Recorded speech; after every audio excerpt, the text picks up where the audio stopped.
Well, everyone, with the release of the iPhone 16e, Apple has basically gone through and fully removed the iPhone 14. Now, I will definitely tell you, the iPhone 14 was a legendary phone in so many different ways. This was one of those phones that Apple made, and it was kind of a small upgrade coming from the iPhone 13, I'm not going to lie, but it was also a pretty good phone in a lot of ways as well, but it quickly kind of became outdated once the iPhone 15 came out. I'm going to be honest, the 14 was so similar to the 13 that it didn't really make too much sense to upgrade, but the 14 was so different than the 15 that it made me, if I was a 14 owner, I would feel kind of left out a little bit that my phone was, getting such a big upgrade right around the corner. Now, with the iPhone 16e coming out, because the 14 was $599, Apple didn't have much of a choice than to remove the 14 and give us the 16e. I have been rumoring that like crazy. I've been so vocal about I think that's what Apple's going to end up doing. Just based on what the reports and the leaks were coming out, it just didn't make any sense for Apple to go and sell two phones at the same price. So I'm glad they removed the iPhone 14.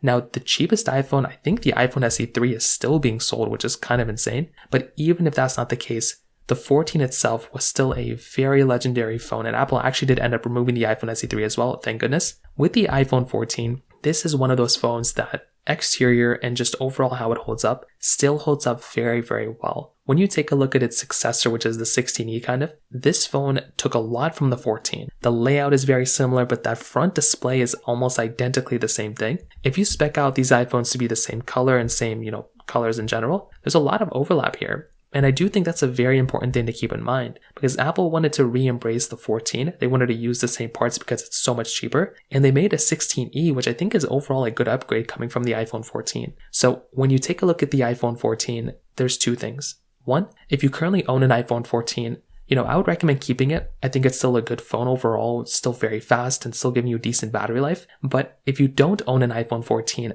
I would recommend waiting out a little bit of time. Just wait out just maybe like a few weeks or maybe like a month or two if you want to buy this phone, because these things are probably going to go down in value so much now that the 16e is out, and it makes more sense to go and buy that phone of a used iPhone 14 in a couple of weeks or a month or two rather than rushing and buying it right now. So in terms of that, rest in peace the iPhone 14. I love this phone a lot. I reviewed and talk about this phone a lot, but now this phone is officially done, with Apple. Apple doesn't sell it anymore. If you have any other thoughts or questions, please let me know in the comment section below. Hit the like button, that would mean so much, but definitely hit that subscribe button. More importantly than everything else, I love every single one of you guys. Hopefully I'll catch you guys in the next video. Peace out till then.